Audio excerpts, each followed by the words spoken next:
Hello बच्चों, कैसे हो आप सब। बच्चों, अब हमारा नेक्स्ट चैप्टर शुरू होने जा रहा है कैपेसिटेंस।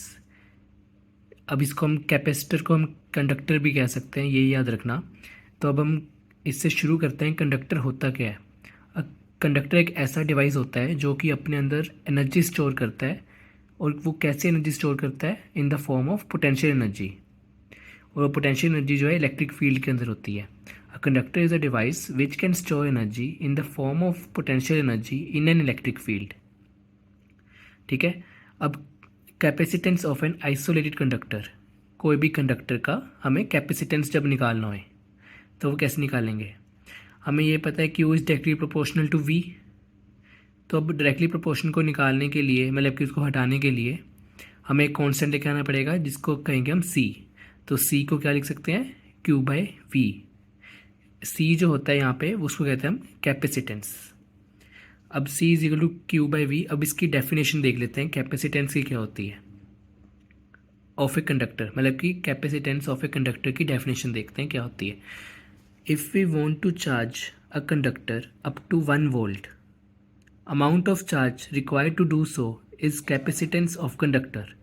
अगर हम कोई भी कंडक्टर को 1 वोल्ट तक चार्ज करना चाहते हैं, कोई भी कंडक्टर को 1 वोल्ट तक चार्ज करना चाहते हैं, तो उस चार्जिंग में the amount of charge required, उस चार्जिंग में कितना चार्ज लगेगा, मतलब कितना चार्ज रिक्वायर्ड है हमें, उसको हम कहते हैं कैपेसिटेंस ऑफ कंडक्टर। क्योंकि इसका फॉर्मूला ही देख लो ना, फॉर्मूले से पता चल रहा है C is equal to Q by V से। अब इसकी यूनिट देखते हैं। यूनिट होएगी इसकी C बाई वी और फैरेड। ठीक है, इसको हम, ये जो है स्केलर क्वांटिटी है। अब हम देखते हैं कैपेसिटेंस ऑफ ए स्फेयर। हमें कैपेसिटेंस का हमने पोटेंशियल का हमने पिछले चैप्टर में हमने फॉर्मूला किया था V is equal to K Q by are. तो हम C को तो लिखते हैं क्यू बाई वी। तो अब सोचो C क्या आया। C की एक और वो बन जाएगी, एक और फॉर्मूला बन जाएगा। तो वो थोड़ा ट्राई करो। V is equal to K Q by R हुआ, C is equal to Q by V होता है।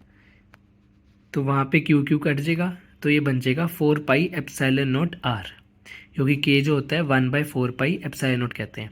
तो ये तो आ गया कैपेसिटेंस ऑफ ए स्फेयर, जब भी स्फेयर का हमें कैपेसिटेंस निकालना हो।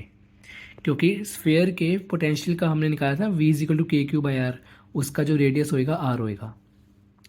अब अब हमें थोड़ी बहुत पॉइंट्स याद रखने हैं सी के बारे में, कि सी डिपेंड्स किस पे करता है। सी जो है depend on shape and size of a conductor because of R. जितना आर बढ़ेगा आर के ऊपर डिपेंड करता है ना, C is a function of R. और ये जो है मीडियम का, बिकॉज ऑफ मीडियम के ऊपर भी डिपेंड करता है बिकॉज ऑफ एप्सिलॉन नॉट। और ये एक और चीज़ पे डिपेंड करता है, प्रेजेंस ऑफ अदर बॉडीज़। मतलब कि अगर एक स्फेयर है, उसके साथ ही एक स्फेयर पड़ा है जिसके ऊपर चार्जेस है, और पिछले स्फेयर में भी चार्जेस थे, तो उसके कारण ना वी इफेक्टिव जो है, वी जो हमारा C is equal to Q by V वाला है, उससे वो चेंज हो जाता है। तो उसके कारण सी जो है हमारा वो चेंज हो सकता है। तो इसको थोड़ा, ये एस टी एम है, ये तीनों पॉइंट्स को याद रखना है, ये पूछ लेते हैं। ठीक है। अब जो हमने पढ़ा ना कि कंडक्टर जो डिवाइस है जो कि एनर्जी स्टोर करता है in the form of potential energy, तो वो देखते हैं वो पोटेंशियल एनर्जी होती क्या है। वो उसको कहते हैं हम self energy of a conductor. अब वो देखते हैं वो निकलती कैसे है और वो होती क्या है। Self energy of a conductor, ये एक स्फेयर है, कंडक्टर है पॉजिटिव चार्ज का। Q is equal to C V, ये हमने अभी पीछे पढ़ा। Electric field present, so energy store in system. अगर इलेक्ट्रिक फील्ड है तो ही सिर्फ होएगा पोटेंशियल एनर्जी स्टोर। तो फिर पोटेंशियल एनर्जी स्टोर हुई। अब ये देखते हैं अब हमने इसको डिराइव कैसे किया। पहले तो ये 0 कूलम का यहाँ पे कंडक्टर पड़ा है, इसको हमने चार्ज किया 30 कूलम तक। ठीक है, बहुत ही छोटा चार्ज किया हमने। जब इसको छोटा सा और चार्ज दिया तो यहाँ पे 100 कूलम तक और चार्ज हो गया। यहाँ पे हमने स्मॉल क्यू रखा है, यहाँ पे कैपिटल क्यू रखा है। इसका मैं आगे बताऊंगा क्यों रखा। हमने वैसे डेरिवेशन बिल्कुल इंपॉर्टेंट नहीं है, कोई भी बोर्ड्स मेंस एडवांस में नहीं पूछेंगे, हमें सिर्फ फॉर्मूला याद रखना है। फॉर्मूला जो है अभी आएंगे डेरिवेशन से प्रूव होके। इसका V is equal to Q by C लिख सकते हैं हम। अब W external is equal to Q delta V। ठीक है। अब D, मतलब कि इसका ये छोटा सा हमने जब इसके अंदर वर्क डन किया ये डी जहाँ पे भी आ गया वहाँ पे स्मॉल होता है, जैसे ये डी क्यू चार्ज दिया, स्मॉल चार्ज दिया। अब वर्क तो हुआ ना, लेकिन उसको डालने में work external equal to D Q V of body minus V infinity, जो कि हमेशा ज़ीरो हो जाता है। ठीक है, अब इसको हमने इंटीग्रल के हिसाब से निकालेंगे। अगर हमने पूरे इसमें चार्ज निकालना है, इंटीग्रेशन जो है हमेशा इसलिए यूज़ होएगी कि जब भी हमने छोटे से बड़ा करना है। अब जैसे हमने 0 से 100 तक ले आए ना, 0 से 100 तक ले आए, पहले 30 तक लेके गए थे, फिर 100 तक ले आए, हमारा फाइनल 100 है। हम छोटा सा पार्ट ले लेते हैं, फिर उसको पूरे में ले जाते हैं, इसलिए इंटीग्रेशन यूज़ होती है। 0 से 100 तक गया, D Q V of body को हम लिख सकते हैं Q by C, V is equal to Q by C is equal to Q square by 2c। ठीक है, इसको ये मतलब कि ये करके आया ये इंटीग्रेशन को, क्यू स्क्वेयर बाई 2c। अब हमने 0 से 100 तो क्या लेंगे, क्योंकि हमने फॉर्मूला बनाना है, हमने कोई आंसर तो निकालना नहीं। ये तो हमने एग्जांपल के तौर पे लिया है कि हमने 30 तक किया, फिर 100 तक गया। ठीक है, हमारा एक फॉर्मूला आ गया क्यू स्क्वेयर बाई 2c। अब ये वर्क एक्सटर्नल जो होता है, ये इसको हम लिखते हैं, जो हमने अपनी वर्क पावर एनर्जी में किया था ना 11th में, kinetic energy plus potential energy is equal to Q square by 2c। अब इसके अंदर काइनेटिक एनर्जी तो ज़ीरो हो जाएगी, क्योंकि हमेशा जो है कंडक्टर जो स्टोर एनर्जी करता है पोटेंशियल एनर्जी की फॉर्म में करता है। तो फिर U final minus U initial is equal to Q square by 2c। तो डेल्टा यू आ गया, मतलब कि यू आ गया क्यू स्क्वेयर बाई 2c। इसको हम आगे लिख सकते हैं half C V square is equal to half Q V. ये अगर आप निकालोगे ना क्यू को डाल के वैल्यू, क्यू को हम लिख सकते हैं ना सी वी, तो सी स्क्वेयर वी स्क्वेयर आ जाएगा, सी एक सी के साथ सी कट हो जाएगा, तो हाफ सी वी स्क्वेयर रह जाएगा। अब ऐसे ही सी को हम क्या लिख सकते हैं, क्यू बाई वी, क्यू लिखेंगे, एक वी के साथ वी कट हो जाएगा, हाफ क्यू वी बन गया। ये तीनों फॉर्मूले एस टी एम है, इसको तो याद रख लो, इसको तो रोज़ सुबह याद करना ही करना है। इन ये तीनों फॉर्मूले बहुत इंपॉर्टेंट है। अब बच्चों हमारा नेक्स्ट टॉपिक आता है कनेक्टिंग टू कंडक्टर्स। मतलब कि एक कंडक्टर पड़ा है 1, एक कंडक्टर पड़ा है 2, इसकी कैपेसिटेंस C1 है और इसके अंदर पोटेंशियल V1 है, इसका C2 है और इसका पोटेंशियल V2 है।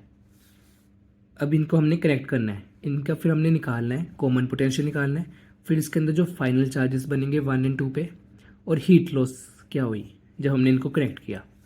जब हम ये स्विच जो है ये बंद होएगा, तब कॉमन पोटेंशियल क्या होगा और फाइनल चार्जेस 1 और 2 क्या होंगे।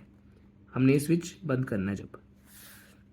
अब हम देखते हैं कि पहले तो क्यू टोटल इनिशियल निकालना है, मतलब कि इनिशियल में क्यू टोटल क्या होएगा, पहले चार्जेस क्या होएगा। मतलब कि हमने तो Q is equal to C V जो होता है, ऐसी C1 V1 plus C2 V2 कर देना है।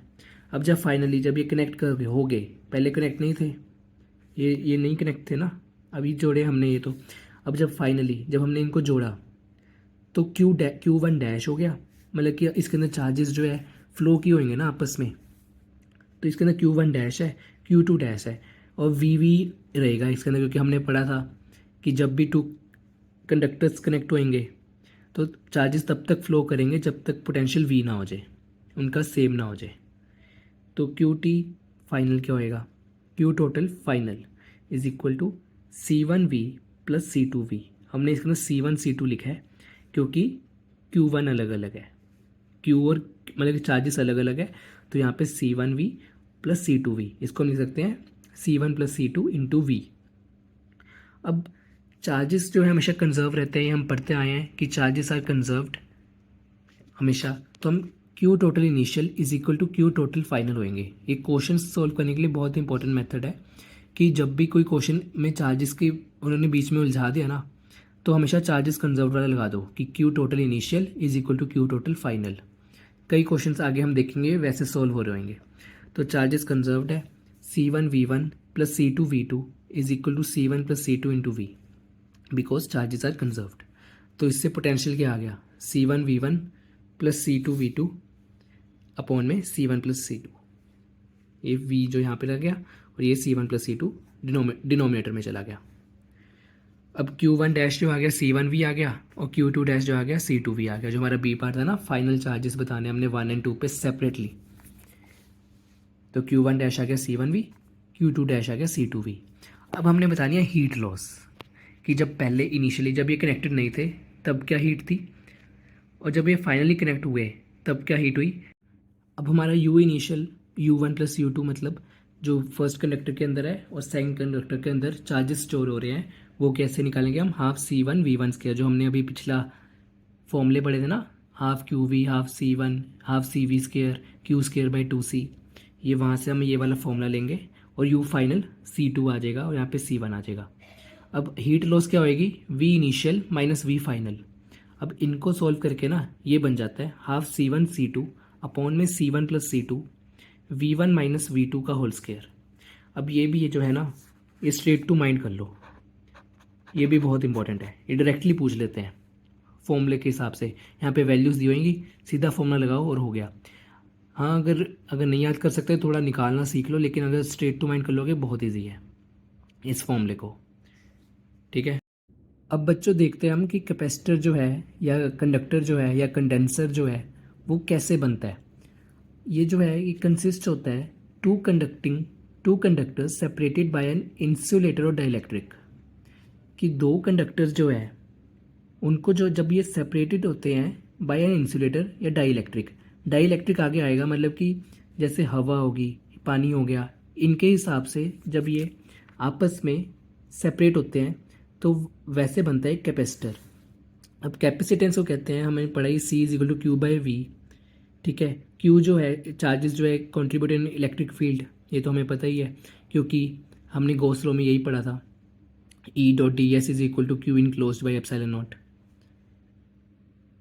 अब इसका जो है ये आगे, इसको हम आगे लिख सकते हैं Q/V को, magnitude of Q in each condenser upon में पोटेंशियल डिफरेंस बिटवीन देम, ये मतलब कि V।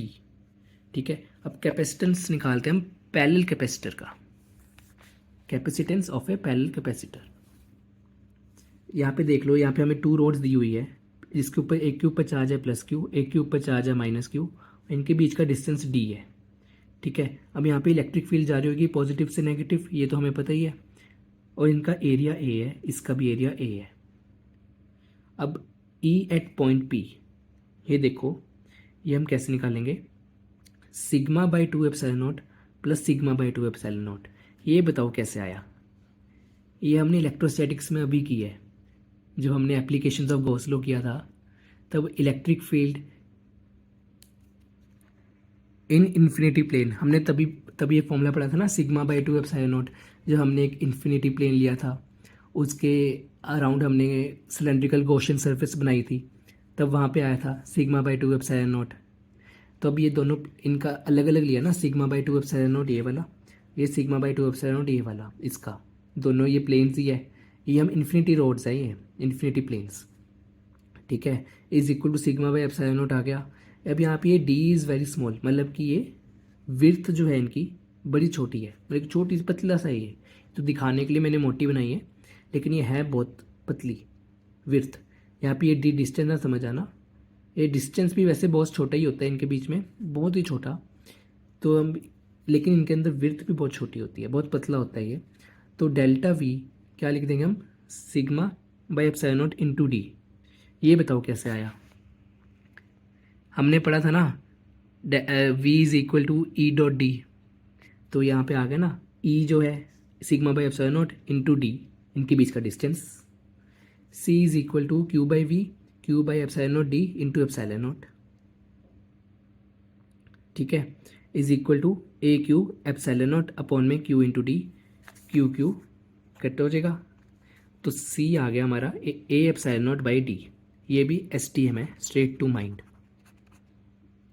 इसको बहुत ध्यान से याद रखना है, ये भी बहुत इंपॉर्टेंट है, ये हर जगह यूज़ होएगा, मैक्सिमम जगह यही यूज़ होएगा formula, capacitance of A parallel plate capacitor का। ओके, अब बच्चों ये थोड़ा सा रिवाइज करो, एनर्जी इनसाइड ए कैपेसिटर जो हमने करा था अभी, Q²/2C half CV² half QV, ये याद रखना, ये बहुत इंपॉर्टेंट है, ये पहले भी जो अभी आया था। अब हम निकालेंगे एक और इम्पोर्टेंट चीज़ होती है, जिसको हम कहते हैं एनर्जी डेंसिटी, जिसको हम U से रिप्रेजेंट करते हैं ज़्यादातर। हम पोटेंशियल को भी U से रिप्रेजेंट करते हैं, लेकिन वो कभी कभी सेम ही आ जाता है, पोटेंशियल दिया होता है, लेकिन ज़्यादातर जहाँ पे U लिखा हो ना, वहाँ पे समझना एनर्जी डेंसिटी है, इसको हम U से रिसेंबल करते हैं, जिसको हम कहते हैं एनर्जी बाय वॉल्यूम। नाम से समझ आ रहा है एनर्जी पर density, energy by volume, energy density को। ठीक है। एनर्जी क्या होगी, हाफ सी वी स्क्वायर, और वॉल्यूम ये भी दिखा रहा हूँ मैं, ये